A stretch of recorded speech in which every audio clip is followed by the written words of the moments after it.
open sleigh. What fun it is to laugh and sing a sleighing song tonight. Whoa. What's going on here? Give me that. What are you doing with the mic? Sorry about this. I said I was going to do like the first Christmas beer and Santa gets involved. You know, he's not supposed to be here till Christmas. But here he is. So anyway, welcome back to the channel, ladies and gentlemen. I've been saying a lot of good evening and things like that. Well, it might be in the morning, it might be in the evening, it might be in the middle of the night, it might be 3 o'clock in the morning. I don't know. But anyway, I'm going to be popping my mic on and carrying that he stole. He thinks he got it for Christmas, I don't know. And we'll carry on with the video in a second. Hey! I don't like it when other people try and get involved. You know, when you say you're doing a bit of a Christmas beer review, and they get involved. Anyway, Merry Christmas, everybody. We're not quite there yet, and I was going to leave any kind of Christmas beer review until nearer the time. But I thought there's a lot of good Christmas beers out there, but not the ones. I'm not talking about the ones that we got on the supermarket shelves. No, there is a lot coming out there, and yes, we can go and grab them beers. And I think really, in all fairness, I don't know, I think people are going to try them regardless. But I just want to say to you, nip to your local bottle shop. There's going to be a bottle shop somewhere. The bottle shop I'm going to is a half an hour drive away, but what's half an hour to go and get yourself some really great beer? So anyway, let's get rid of these sillies. Get the hat the right way round. And crack on with the first Christmas beer. Well, I'm not even say review because it's going to be a good one. So here we are. We got Gordon from the John Martin's Brewery over in Belgium. Now, from what I know nothing about this beer. I picked it up today from the Harbour stores in Market Harbour. I wanted some different Christmas beers. I wanted some Belgian beers, some German Christmas beers. You know, I didn't want any like adjunct beers. I didn't want any like cherry gatto stout, chocolate syrup, milk chocolate, button, strawberry, whatever it may be. So, because they're just everywhere, aren't they? They're just everywhere. So I wanted something a bit different.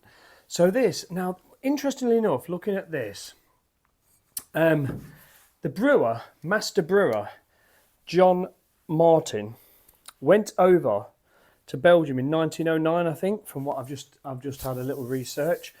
So he's a British brewer, he's a British master brewer, and I went over there. So he's got some like obviously English ideas and using and brewing Belgian beers, and he's put here only connoisseurs can appreciate my beer. So am I going to appreciate the beer? Let's see.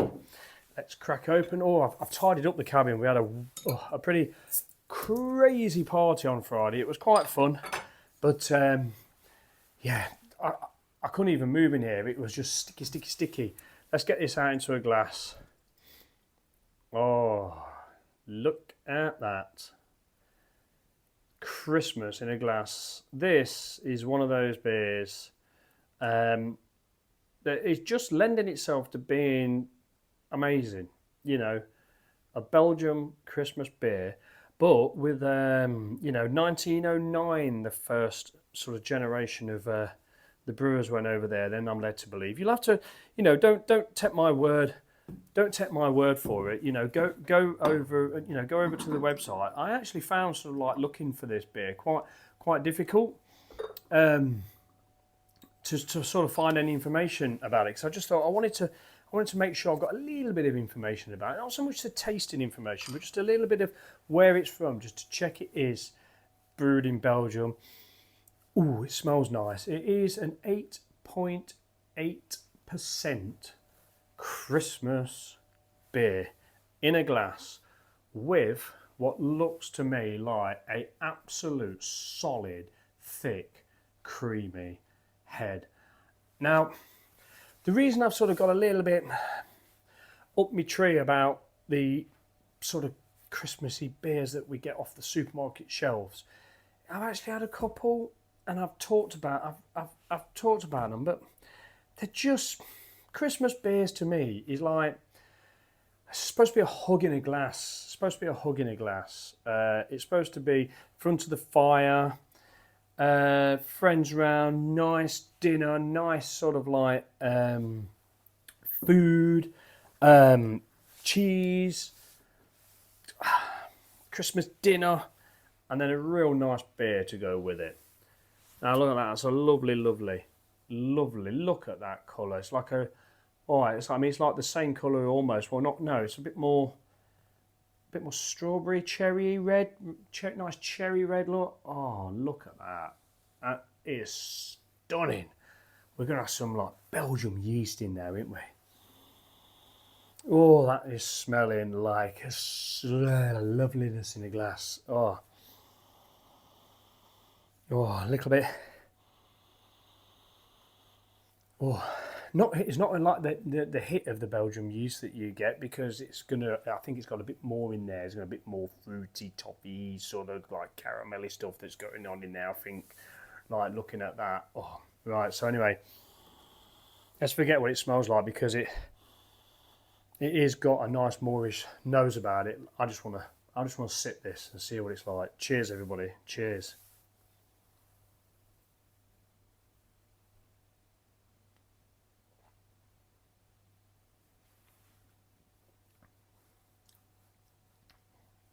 Oh.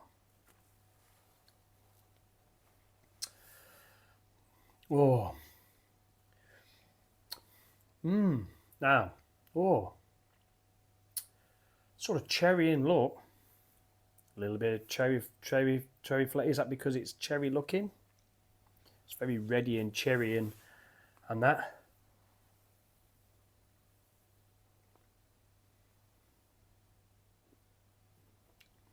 Oh.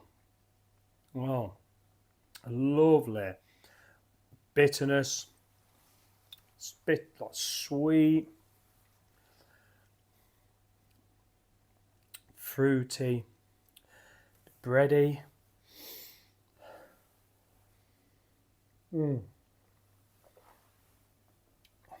Oh, just so easy to drink. Wow. That is frightening how easy that is to drink. 8.8% ABV this is. Now, I hope the light's okay in here, because like I have got a light to shine a lot of light, but I've not got many Christmas decorations up yet in here. But I don't know, I wanted to, there's a little Christmas tree behind there, a few bits and bobs about. I didn't want it to look just too bright. But at the end of the day, I still want you to be able to see the beer. Look at the head retention on that. Just look at it. It's absolutely beautiful. It's crystal clear. Can't really see through it that much. But look, I mean, that is just beautiful. I mean, all the reflection from the LEDs up there, but look at it. Oh, you can see me. Look, you can see me there.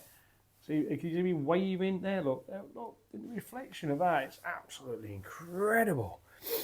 So what we're getting? Oh, more caramelly on the nose, definitely. What I love is when you first smell these beers and you don't get all the aromas. For me, anyway. For me, I'm not that brilliant on my nose to start off with.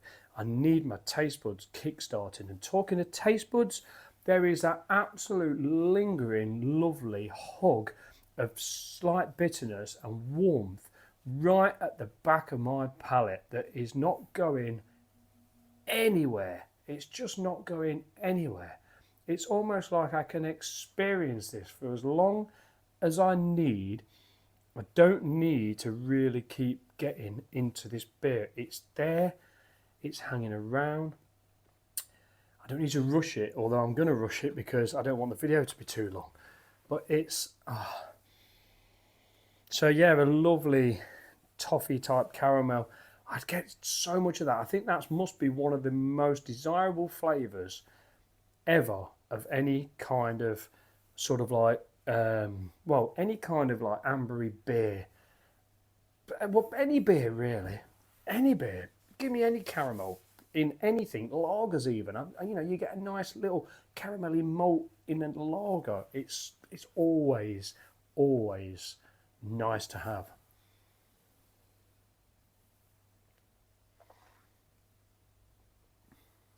Now, what I love about this hasn't got a distinctive Belgium brew about it, if you catch me. At 8.8%, I've got some of the Chimay. Is it Chimay, the red blues, and that's a lot more Belgium-y, yeasty, Belgium-y, hit you in the face with them sort of like Belgium flavours from from the yeast. This is like someone like an English style strong ale, but greatly done.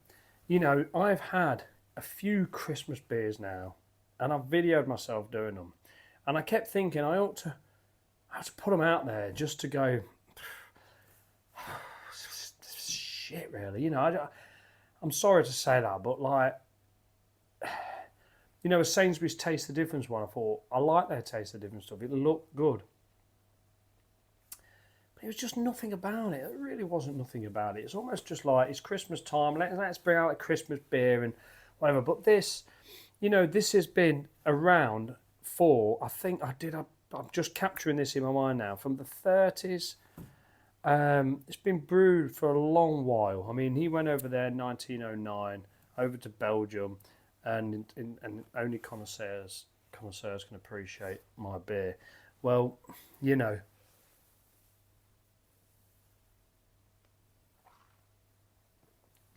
this is a class act.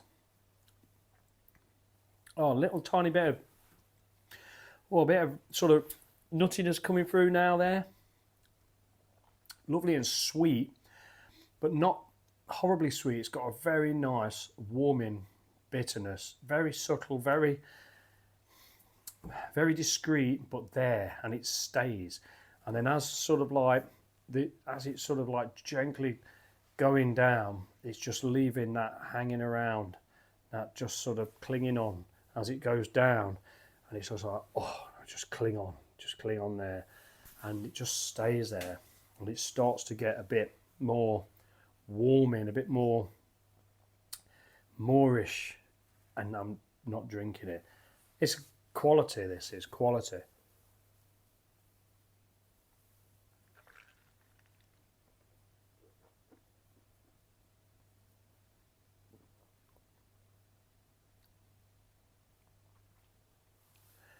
And I think this sort of reminds me, every time I say this, it reminds me of the Oktoberfest beers. They're so complex. They're so complex that it's hard to pick out one distinctive thing in these beers. It's just a complete blend of loveliness. It's a complete blend of loveliness.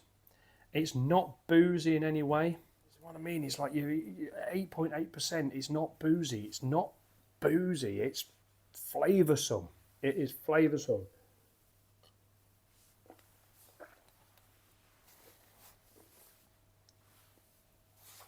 And I'm really quite glad to be back down the cabin, because I'm going to be a little bit louder, be a little bit more sort of like, I don't know, a bit more upbeat about things, a bit more excited. I feel like, I don't know what it is up the house, I just feel a bit too chilled in front of the fire. I feel a bit warm and tired, you know.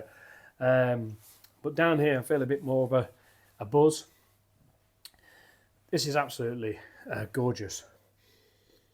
Real sort of like very lovely, oh, bit of chocolate now.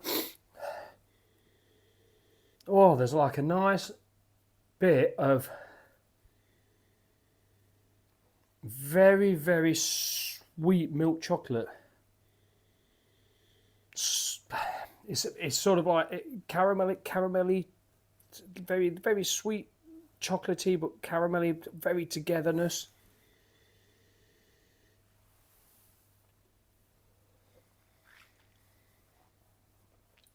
But still that same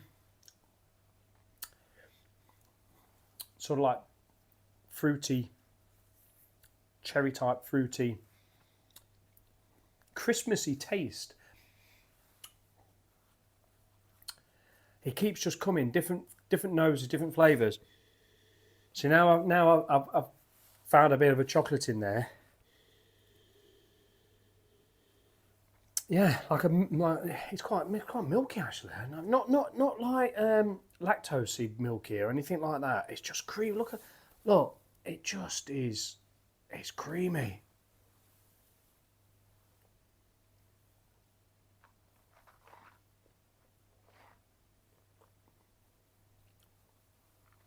The carbonation is subtly nice, real natural carbonation. It really does come across as a complete natural mouth feel. There's no fizz, just a nice little tingle.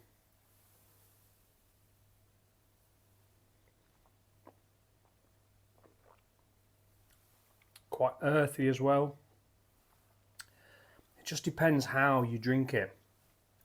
When you swirl it around your mouth, you get different sort of like out of it to when you just nip it down your neck.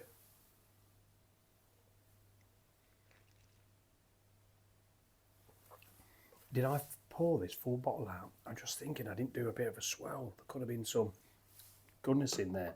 So yeah, so now I'm drinking it a bit faster. I'm getting a nice little warm feeling in here. A lovely warm feeling. This is probably a little bit too cold. It's not been in the fridge. It's basically been on the floor over there. The cabin heating wasn't on because I've completely washed it out and cleaned the cabin. So I actually had the windows open just to let some of the let it dry a bit where I've mopped the floor and things like that. So it's a little bit. It was cold in here anyway. It's probably more with what we've got. I've got the heating on now. It's 13 degrees. It might have been round about the 9 degrees. So this felt quite chilled. It did. It's not ice cold, but it's the right temperature to still be warming, very warming, very nice, very lovely, and also not overly expensive. I'll be honest with you. There seems to be like there's a thing about thinking that really good beer costs a lot of money. Well, it really doesn't. I mean, some of the craft beers, they do cost quite a lot of money, and I think the reason being is because they cost a lot of money to produce. But would I rather have one can of superbly produced quality craft beer for the same money as I can buy 2 cans of poorly crafted quality beer? Yes, of course I would. For some of the supermarket beer that is just, I don't know. I don't know what I'm trying to say. I don't want to sound a snob here or anything like this, but anyway.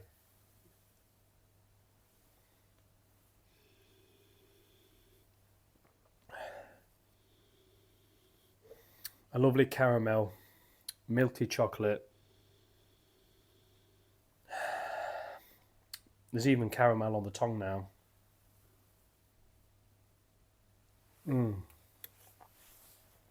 Just warm that last bit up. Oh, stunning. Now, throughout this few Christmas beers that I'm going to do, I'm not actually going to. I'm not going to start like throwing out.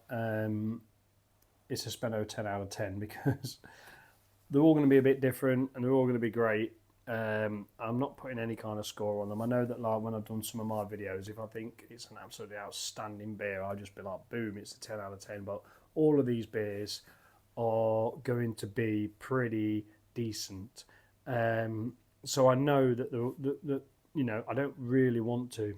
But if out of all of them, there's one that blows my mind, then I will give it the 10 out of 10. But but for this one, this is a lovely Moorish 8.8% Christmas hug in a glass. It is a fruity, caramelly, nutty, bready, earthy. Well, sort of, yeah. The bitterness is slowly balanced. Well, it's very, very balanced well with the sweetness. So, yeah, but an earthiness about it. I wouldn't distinctively pick out that this is a Belgian beer if I didn't know. If I didn't know it was a Belgian beer, I wouldn't have actually knew, to be fair, because it has got almost like an English feel about it, an English taste about it. It's not really got that Belgium smash about it.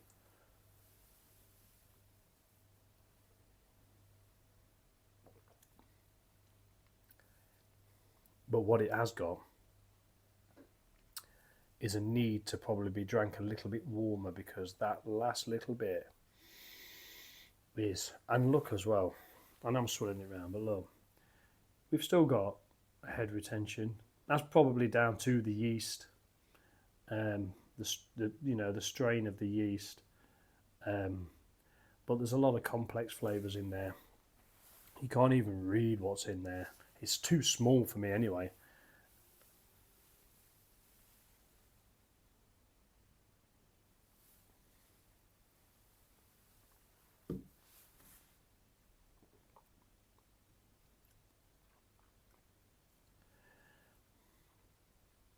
Yeah, just really, really complex. So many lovely Christmassy, fruity, caramelly, chocolatey. It's everything you have on your table, like, your treats, bit of Christmas cake, bit of chocolate, like bit of caramel milk chocolate, or milk chocolate with some caramel filling. Oh, and then you got that a bitterness that's is making me swallow, but it's not overly bitter. It's leaving I feel warm inside from that. That's the only thing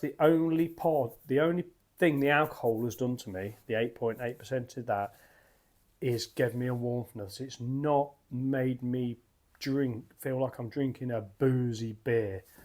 Not at all. That is absolutely fantastic.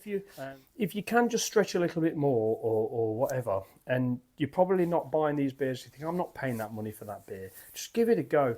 Try and search for a bottle shop near you, wherever you are. There's a lot of places about, and go down there and just see what they have to offer, because a lot of them will have offers and probably things like that. And you end up walking out of there with a big basket full of beer that on average will cost you sort of probably £4. You'll have some more expensive than others. But it isn't really as expensive as you think when you consider that you can pay £3.50 for a can of basically syrup and flavourings and whatever to make it taste like a chocolate cake. Whereas, like, if you have a crafted beer that's like an imperial stout or something like that, then it's going to have more complex flavours in there that are not going to be sickly and they're going to be more enjoyable. Maybe I'm wrong. Tell me I'm wrong. Tell me I'm being a beer snob. I just think that as a Christmas beer is far more better than just a supermarket Christmas beer that's come out for Christmas. That's been around for a while, and it'll be there next year and the year after and the year after. So anyway, so yeah, smiling away, and sorry about Santa at the start. So yeah, so here we go. Let's run up to Christmas, and keep smiling, keep happy, live, love, laugh, and thank you so much for watching, and enjoy the beer. Take care, everybody. Thank you. Speno.